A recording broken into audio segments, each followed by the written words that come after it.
কথা বলে না, ঠিক কিনা জোরে কোন?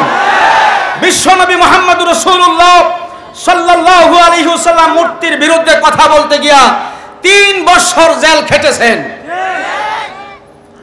মক্কা ত্যাগ করেছেন, মদিনায় গিয়েছেন। বিশ্বনবী কি চুরি করেছিলেন? ডাকাতি করেছিলেন? মানুষের মনে আঘাত দিয়েছিলেন? শুধু মূর্তির বিরুদ্ধে কথা বলেছেন, ঠিক কিনা জোরে কোন?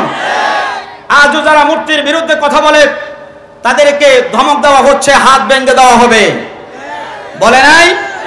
একজন পুলিশ অফিসার বলেছে হাত ভেঙে দেওয়া হবে। আমি বলতে চাই, তুমি কার হাত ভেঙে দিবে? এই বাংলাদেশে এখনো মুসলমান আছে।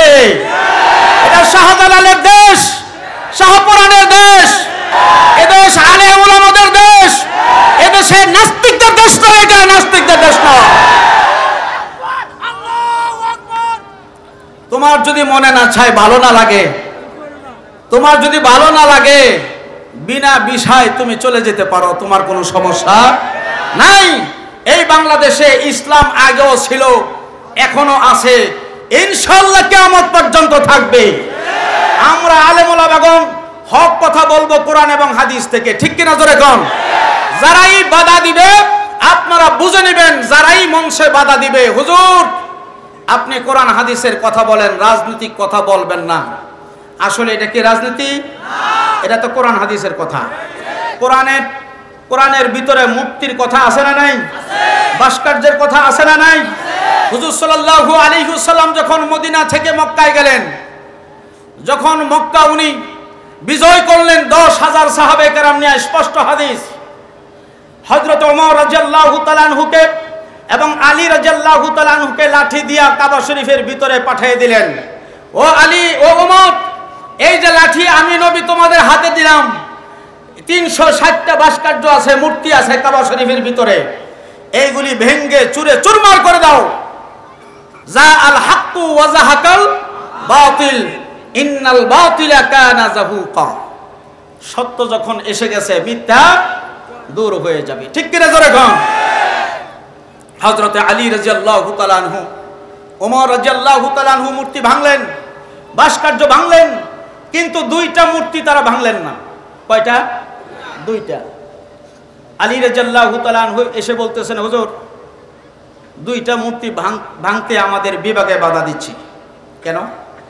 একটা মূর্তি হলো হযরত ইব্রাহিম আলাইহিস সালাতু সালামের হুবহু ছবি, হুবহু মূর্তি। কার মূর্তি? ইব্রাহিম নবীর। আরেকটা মূর্তি হলো ইসমাইল আলাইহিস সালাতু সালামের মূর্তি। এখন তাদেরকে সম্মান করতে হয়। হুজুর সাল্লাল্লাহু আলাইহি ওয়াসাল্লাম বলছেন, আমরা তো ইব্রাহিম আর ইসমাইলের বিরুদ্ধে নই, আমরা হলাম ইব্রাহিম আর ইসমাইলের মূর্তির বিরুদ্ধে, ঠিক কিনা জোরে কও? আজকে ঘোষণা করতে চাই, যেই লোকটা বাংলাদেশ স্বাধীন করেছেন, যেই লোকটা আমাদেরকে বাংলা ভাষা উপহার দিয়েছেন, ঠিক কিনা জোরে কোন? এই লোকটা হলো বঙ্গবন্ধু শেখ মুজিবুর রহমান।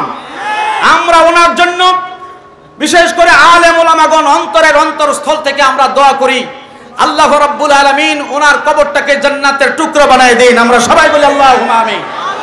আমরা ওনার বিরোধী নই, আমরা ওনার বিরোধী নই। ওনার বিরুদ্ধে একটা বক্তব্য আজ পর্যন্ত কোনো আলেম দেয় নাই। আমরা বিরোধিতা করি ওনার ভাস্কর্যের বিরুদ্ধে, ঠিক কিনা জোরে কোন? বিশ্বনবী বলছেন, আমরা ইব্রাহিম আলাইহিস সালামের বিরুদ্ধে নই, ইসমাইল নবীর বিরুদ্ধে নই, আমরা হলাম ইব্রাহিম আর ইসমাইলের ভাস্কর্যের বিরোধী। আমার কাছে লাঠি দাও। হুজুর সাল্লাল্লাহু আলাইহি ওয়াসাল্লাম আলীর কাছ থেকে লাঠি কেড়ে নিলেন। কেড়ে নিয়ে আল্লাহ রাসূল কাবা শরীফে ঢুকলেন।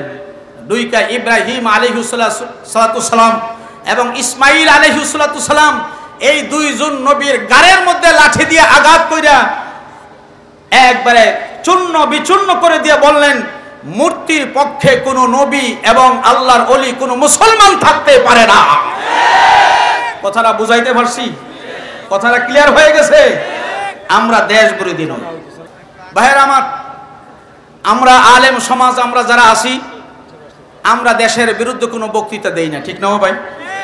আজকে আমি যে বক্তব্য দিলাম 10 মিনিট, এই 10 মিনিট বক্তৃতায় আপনারা কি বুঝলেন? দেশের বিরুদ্ধে কথা বলছি? বঙ্গবন্ধুর বিরুদ্ধে কথা বলছি না।